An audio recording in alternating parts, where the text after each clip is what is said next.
In a busy city, where skyscrapers touched the clouds and streets buzzed with life, two veteran police officers were about to face the biggest challenge of their careers. These two detectives had spent years working in law enforcement, but instead of protecting the innocent, they had become deeply involved in something dark and dangerous: corruption. The story begins with these two cops, who thought they were untouchable. For years, they had been taking bribes from criminals, tampering with evidence, and even helping some of the most dangerous people in the city walk free. Their actions didn't just hurt one person or one family. They shook the very foundation of trust between the public and the police force. People in the community whispered about them behind closed doors, but no one dared to speak up. Fear ruled the streets, and these officers knew how to use that fear to their advantage. Things took a turn when someone finally decided they couldn't stay silent anymore. A brave individual, tired of seeing justice twisted for personal gain, leaked documents to federal investigators. These papers contained shocking details about the detectives' illegal activities. It wasn't just small-time corruption. It was a web of lies, money laundering, and connections to organized crime. The case quickly gained attention, and soon, the two officers found themselves in court, facing charges that could ruin their lives. But here's the twist. They weren't worried. Not even a little bit. In fact, they walked into the courtroom like they owned the place. Dressed in sharp suits, their confidence radiated as they exchanged smirks with each other. They had spent months preparing for this moment. Witnesses who could have testified against them mysteriously disappeared or changed their stories. The lawyers they hired were known for winning impossible cases. To them, this trial was nothing more than a minor inconvenience, a bump on the road to their next big payday. As the room filled with reporters, curious citizens, and nervous prosecutors, the atmosphere grew tense. Everyone wanted to see what would happen next. But while all eyes were on the defendants, there was someone else in the room who seemed oddly out of place. Sitting quietly in the last row, almost invisible, was a man dressed in a perfectly tailored suit. He didn't look like a typical spectator. His sharp gaze moved across the room, observing every detail: the way the officers carried themselves, the nervous prosecutor flipping through papers, the judge adjusting his glasses. There was something unsettling about him, though no one could quite put their finger on why. For now, he remained silent, blending into the background. Little did anyone know, this man was about to change everything. While the corrupt cops laughed and joked among themselves, completely convinced they were going to walk away scot-free, fate was about to deal them a hand they never saw coming. The trial began, and at first, things seemed to go exactly as the detectives had planned. The prosecution struggled to present solid evidence. Key witnesses either backed out or gave vague answers under cross-examination. The defense team pounced on every mistake, painting the entire case as a desperate attempt to tarnish the reputation of two decorated officers. By lunchtime, the mood in the courtroom felt almost celebratory, for the defendants at least. They leaned back in their chairs, whispering jokes to each other, already imagining the headlines declaring their victory. But then, something unexpected happened. Just as everyone settled back into their seats after the break, the judge announced a surprise witness. The room fell silent as the bailiff led the man from the back row to the stand. As he walked past the defendants, they exchanged confused glances. Who was this guy? And why did he look so calm? The man introduced himself simply. "My name is Adler." His voice was steady, commanding attention without raising it. From the moment he started speaking, it was clear he wasn't an ordinary witness. He spoke with authority, dropping bombshell after bombshell about the detective's crimes. Every word he said hit like a punch, leaving the courtroom stunned. By the time Adler finished his opening statement, the mood had shifted dramatically. Gone was the arrogance in the detective's eyes, replaced by unease. They fidgeted in their seats, exchanging panicked looks. Whatever game they thought they were playing, it was suddenly clear they were no longer in control, and this mysterious man sitting right in front of them held all the cards. What none of them realized yet was that Adler wasn't just any man. He was far more powerful than anyone in that room could have imagined. and his presence there was only the beginning of a much bigger story. As the trial dragged on, it seemed like the corrupt cops were going to get away with everything. The courtroom was tense, but not because people thought justice would prevail. Quite the opposite. Everyone could see the cracks forming in this prosecution's case. Witnesses who had initially agreed to testify suddenly refused to take the stand. Others stumbled over their words, contradicting themselves or claiming they couldn't remember key details. It was almost as if someone, or something, was pulling strings behind the scenes. The defense team, slick and well-prepared, seized every opportunity to poke holes in the evidence. They argued that the charges were baseless, accusing the prosecution of trying to tarnish the reputation of two hardworking officers who had dedicated their lives to serving the city. "These men are heroes," one of the lawyers declared dramatically, pointing at the defendants. "And now they're being attacked by a system that doesn't understand sacrifice." The jury looked uncertain. Some members nodded along with the defense's arguments, while others scribbled notes furiously, trying to make sense of the conflicting testimonies. The atmosphere in the room shifted. Whispers broke out among spectators, and reporters leaned forward eagerly, sensing the trial might end sooner than expected. For the two detectives, this was all part of the plan. They exchanged smug grins, confident that their years of manipulation and intimidation were paying off. But then, something happened that no one, not even their high-priced attorneys, could have anticipated. Just when the judge was about to dismiss the day's proceedings, he paused and glanced down at a piece of paper handed to him by the bailiff. His expression changed slightly, though he tried to hide it. Clearing his throat, he addressed the packed courtroom. "Ladies and gentlemen," he began, his voice cutting through the murmurs, "we have a last-minute addition to today's schedule. A witness has come forward with what appears to be critical information regarding this case." A hush fell over the room. All eyes turned toward the back, where the man in the sharp suit sat quietly, watching. He rose slowly, his movements deliberate and unhurried, as if he had all the time in the world. As he stepped forward, escorted by the bailiff, the air seemed to grow heavier. There was something about him, something unshakable, that made everyone sit up straighter. When he reached the witness stand, he introduced himself simply. "My name is Adler." His tone was calm, almost casual, yet it carried an undeniable weight. The prosecutor looked surprised, glancing between Adler and the judge, clearly unsure who this man was or why he was there. Even the defense attorneys exchanged puzzled looks, though they quickly masked their confusion with practiced indifference. Adler didn't waste any time getting to the point. When asked to explain his connection to the case, he leaned slightly forward, resting his hands on the railing of the witness. "Bucks, I've been monitoring these individuals for some time," he said, his gaze locking onto the two detectives. "What started as routine surveillance uncovered a network of corruption far more extensive than anyone realized." The room erupted into murmurs. Spectators craned their necks to get a better look at him, while reporters scrambled to jot down every word. The detectives, however, weren't amused. At first, they dismissed him as another pawn sent by the prosecution to rattle them, but as Adler continued speaking, their confidence began to waver. He spoke with precision, laying out facts and figures that left no room for doubt. He described intercepted phone calls, bank transfers linked to offshore accounts, and meetings with known criminals, all tied directly to the two officers. Each revelation hit like a hammer, chipping away at their carefully constructed facade. "You think you're untouchable," Adler said, his voice dropping slightly, carrying an edge that silenced the entire room. "But let me assure you, nothing stays hidden forever." The detectives shifted uncomfortably in their seats. Their earlier bravado was fading fast, replaced by unease. One of them wiped sweat from his brow, while the other stared at Adler with narrowed eyes, as if trying to figure out how much he really knew. It wasn't just the content of his testimony that unnerved them. It was the way he delivered it.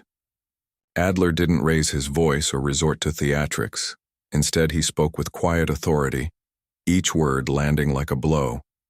It was clear he wasn't bluffing. Whatever information he had, it was real and damning. By the time he finished recounting, The details of their crimes, the mood in the courtroom had shifted entirely. The jury, once skeptical of the prosecution's claims, now listened intently, their expressions grim. The reporters stopped writing and simply stared, realizing they were witnessing something extraordinary. Even the judge appeared taken aback, occasionally nodding as Adler laid out his case. For the two detectives, the nightmare was only beginning. They glanced at their lawyers, hoping for reassurance, but even the usually unflappable defense team looked rattled. No one had prepared them for this. No one had seen this coming. As Adler concluded his initial statements, he leaned back slightly, his piercing gaze sweeping across the room. For a brief moment, he locked eyes with the detectives, and the message was clear. This wasn't over. Not by a long shot. The tension in the courtroom was palpable. Everyone waited for what would happen next. Would the defense challenge Adler's credibility? Could the detectives recover from this devastating blow? Or was this the beginning of the end for them? Whatever the outcome, one thing was certain. Adler had changed the game. And as the gavel struck to adjourn the session, the two officers couldn't shake the feeling that their world was about to come crashing down around them. The courtroom was eerily silent as Adler paused, his piercing gaze fixed on the two detectives. Every word he had spoken so far carried a weight that no one in the room could ignore. The earlier smirks and confident postures of the accused were long gone, replaced by visible unease. Adler's calm demeanor only added to the tension. He didn't need theatrics or raised voices to make his point. His words alone were enough to send shivers down everyone's spines. After a moment of deliberate silence, Adler leaned forward slightly, resting his hands on the railing of the witness box. "You might be wondering," he began, his voice steady, but laced with an edge that commanded attention, "how I know so much about your activities." He let the question hang in the air for a beat, allowing it to sink in fully before continuing. Then, without warning, he reached into the inner pocket of his suit jacket and pulled out a badge. It gleamed under the fluorescent lights of the courtroom as he held it up for everyone to see. For a split second, the room froze. Even the judge sat up straighter, his eyes widening in surprise. "My name is Jonathan Adler," he said, his tone firm and unwavering. "And I am the current director of the Central Intelligence Agency." If a pin had dropped in that moment, it would have sounded like thunder. Gasps rippled through the gallery, followed by frantic whispers. Reporters scrambled to adjust their microphones while scribbling furiously in their notebooks. Spectators exchanged wide-eyed looks, trying to process what they had just heard. The defense attorneys, who moments ago seemed untouchable, now looked visibly shaken. One of them whispered urgently to the other, clearly unsure how to respond. But the reaction of the two detectives? That was the most telling of all. Their faces turned pale, and their bodies stiffened as if they'd been struck by lightning. They exchanged panicked glances, their earlier bravado completely evaporated. It was clear they hadn't seen this coming, not even close. This wasn't just another witness throwing accusations around. This was someone who wielded immense power, someone whose reach extended far beyond anything they could have imagined. Adler didn't give them time to recover. Lowering the badge but keeping his focus locked on the defendants, he explained further. "This case isn't just about local corruption anymore," he said, his voice cutting through the murmurs like a knife. "Your actions have implications that stretch far beyond this city. You've compromised national security by aligning yourselves with criminal networks we're actively working to dismantle." The gravity of his words hit the courtroom like a tidal wave. People shifted uncomfortably in their seats, the enormity of the situation sinking in. What had started as a trial about bribery and misconduct had suddenly transformed into something much bigger, a matter of national importance. For the detectives, the realization must have been crushing. They weren't just facing jail time. They were staring down the barrel of a federal investigation led by one of the most powerful agencies in the world. Adler made it abundantly clear that this wasn't personal, it was business. And when it came to protecting the country, he wasn't someone who played games. As Adler spoke, his tone softened slightly, though his authority never wavered. He addressed the jury directly, explaining why this case mattered, not just legally, but morally. Corruption eats away at trust, he said, his voice carrying a note of sincerity. When people lose faith in those sworn to protect them, society begins to unravel. These men aren't just guilty of breaking laws, they've betrayed the public's trust. And that betrayal has consequences. His words resonated deeply with the jurors, whose expressions shifted from confusion to determination. Some nodded along, clearly moved by his argument. Others scribbled notes, their pens moving rapidly across the pages. Even the judge seemed affected, nodding thoughtfully as Adler wrapped up his explanation. Meanwhile, the two detectives sat slumped in their chairs, looking smaller than ever. Gone was the arrogance they had displayed earlier. Now, they appeared defeated, their confidence shattered. One of them buried his face in his hands while the other stared blankly ahead, as if trying to will himself out of the nightmare unfolding before him. The defense team tried to regroup, whispering frantically among themselves. But it was obvious they were struggling to come up with a strategy. How do you defend against someone like Adler? Someone who doesn't just have evidence, but the full backing of the CIA? As the session drew to a close, the judge called for a recess, citing the need to review the new developments. The courtroom erupted into chaos as reporters rushed toward the exits, eager to file their stories. Spectators lingered, buzzing with excitement and disbelief. But amidst the commotion, Adler remained composed. As he stepped down from the witness stand, his expression gave nothing away. He moved with purpose, ignoring the stares and whispers following him. Whatever happened next, he knew the ball was firmly in his court. For the two detectives, however, the nightmare was far from over, as they were escorted out of the courtroom, handcuffs clicking ominously around their wrists. They couldn't help but glance back at Adler. His presence loomed large, a reminder that the game was no longer theirs to play. And as the doors swung, shut behind them, sealing them off from the world outside, one thing became painfully clear. They had underestimated their opponent.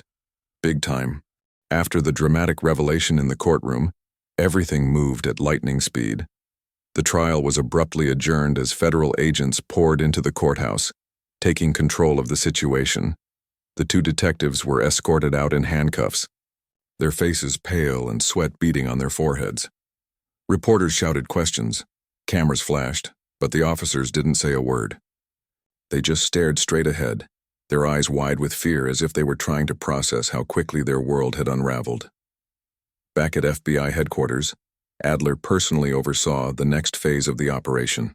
The building buzzed with activity. Agents rushed down hallways, phones rang nonstop, and whiteboards filled up with notes and connections. Adler sat at the head of a long conference table surrounded by his team. He looked calm, almost too calm, considering the storm he had unleashed. But those who worked closely with him knew better. Beneath that composed exterior was a man driven by purpose, a man who didn't tolerate corruption and wouldn't stop until every last thread of it was exposed. The detectives were brought into separate interrogation rooms, each guarded by stern-faced agents. The atmosphere inside those rooms was suffocating. Harsh fluorescent lights illuminated every corner, leaving no shadows to hide in.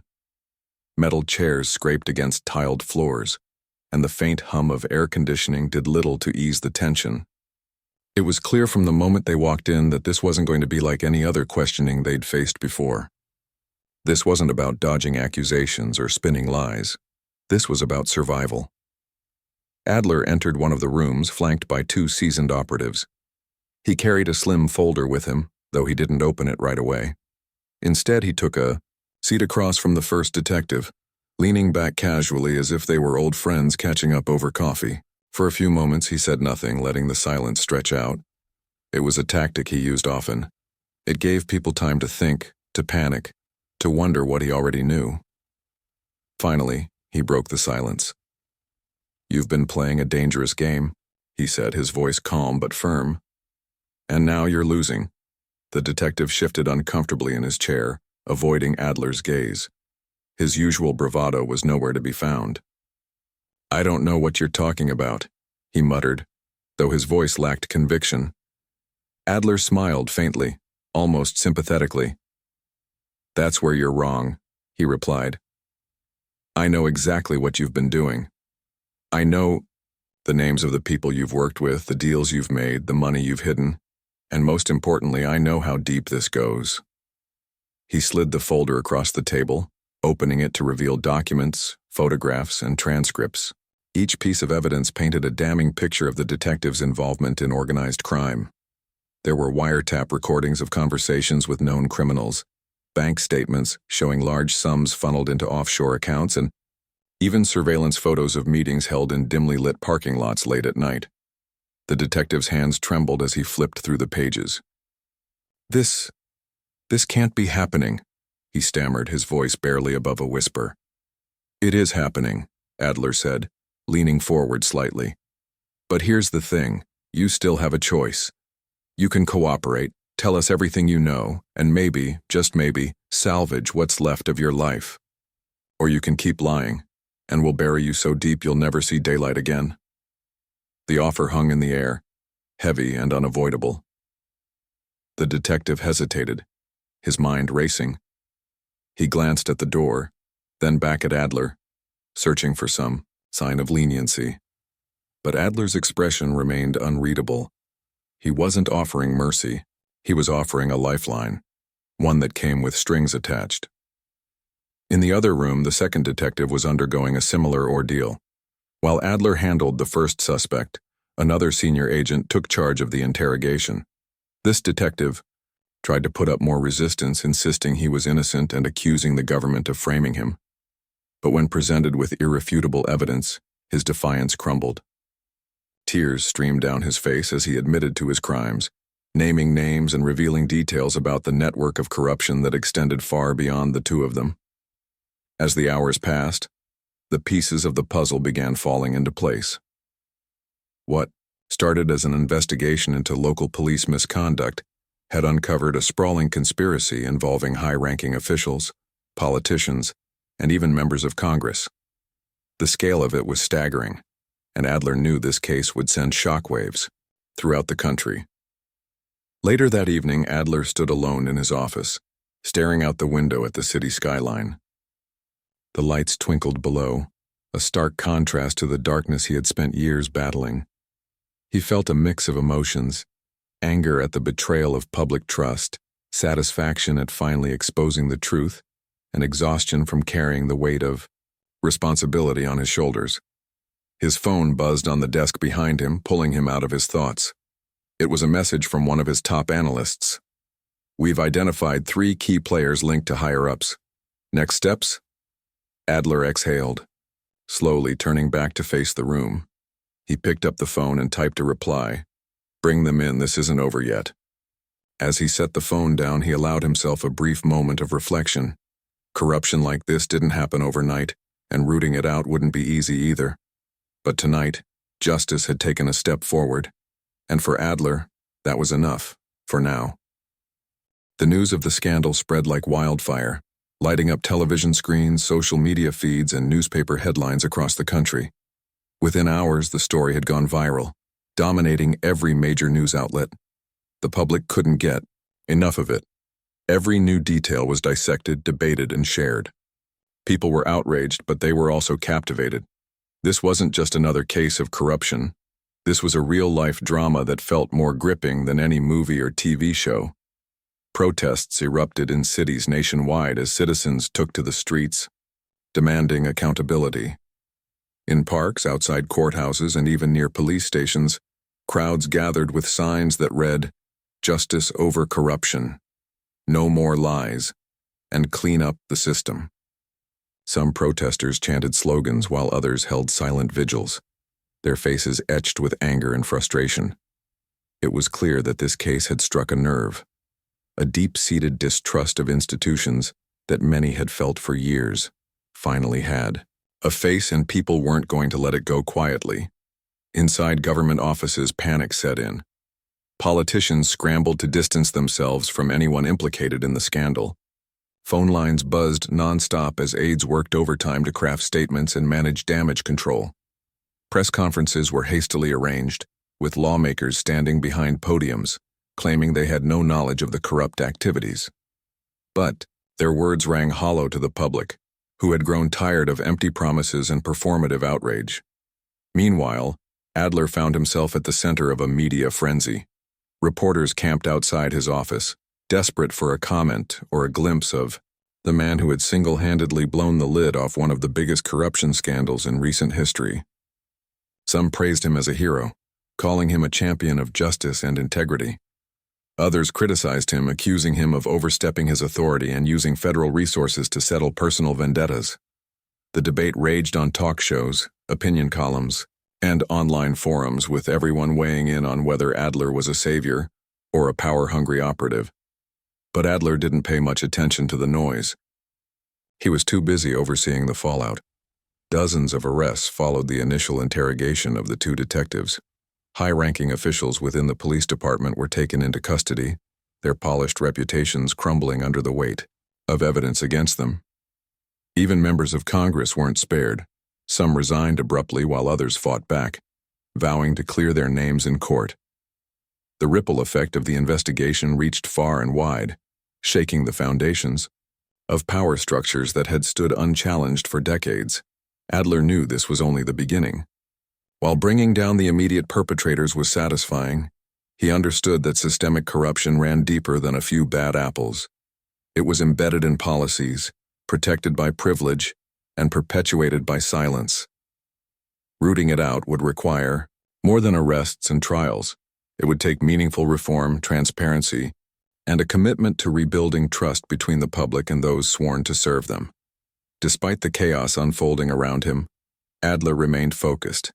He spent long hours in meetings with his team, analyzing evidence, identifying additional targets, and strategizing next steps. His days blurred together, filled with briefings, phone calls, and late-night sessions poring over documents. Yet through it all, he maintained an unwavering sense of purpose. This wasn't about glory or recognition. It was about doing what was right, no matter how hard it got. One evening, after another grueling day, Adler stepped out onto the balcony of his office. The city stretched out before him, its lights twinkling, like stars against the dark sky. He leaned against the railing, letting the cool night air wash over him. For the first time in weeks, the noise faded away, leaving only the sound of distant traffic and the occasional hum of a plane overhead. He thought about the two detectives, their arrogance, their greed, and ultimately their downfall. They weren't born corrupt. Somewhere along the way, they had made choices that led them down a path of destruction. Adler wondered if they ever stopped to consider the impact of their actions, not just on themselves, but on the communities they were supposed to protect. Did they think about the families torn apart by criminals they helped walk free? The lives lost because justice was compromised? As much as he despised what they had done, Adler couldn't help but feel a pang of sadness. These men had once taken oaths to uphold the law, to serve and protect. Somewhere along the line, they had forgotten that. And now, they would spend the rest of their lives paying for it. His thoughts turned to the future. What happened next mattered just as much as what had already unfolded. Would this scandal lead to real change? Or would it be swept under the rug? Once the headlines faded, Adler knew the answer depended on the collective will of the people, the same people marching in the streets demanding accountability. He believed in them, even when they doubted themselves. Change was possible, but it wouldn't come easy.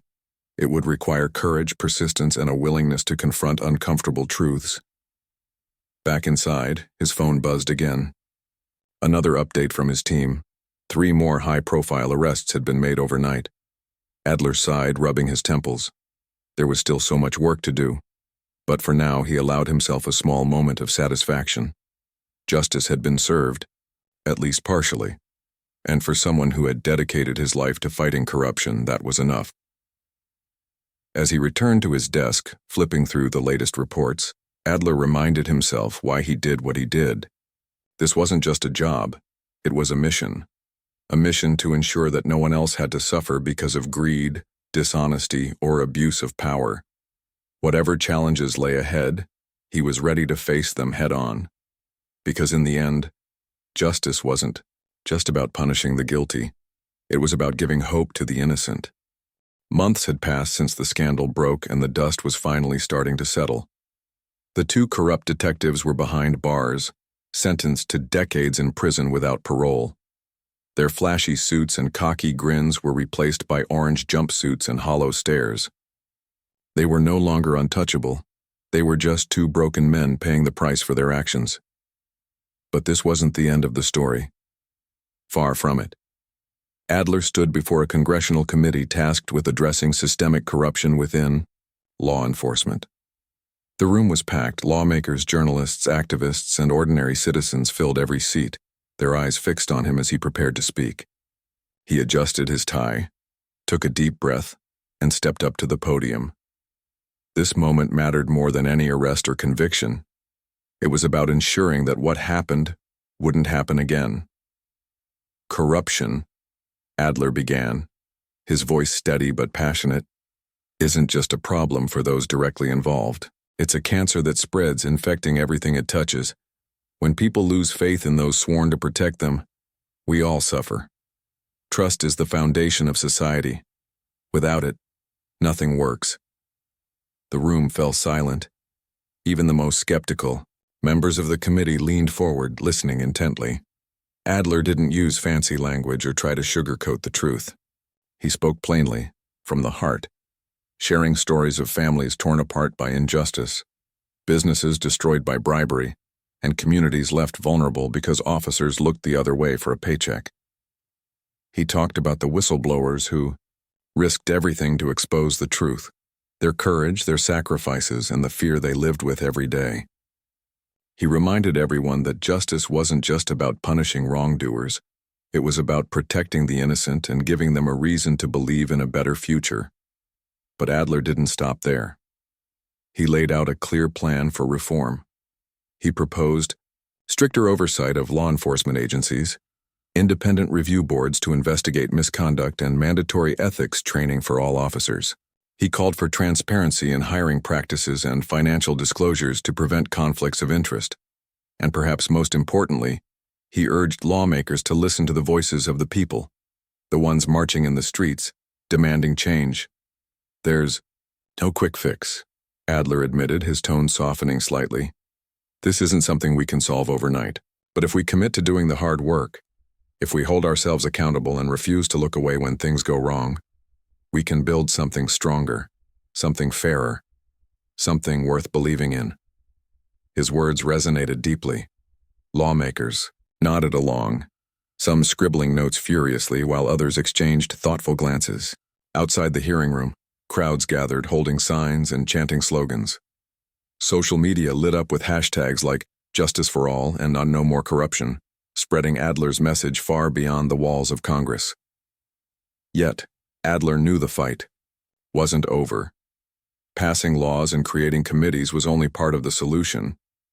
Real change required action, from leaders, yes, but also from everyday citizens. It meant speaking up when something felt wrong, refusing to stay silent in the face of injustice, and holding each other accountable. Adler believed in the power of collective effort.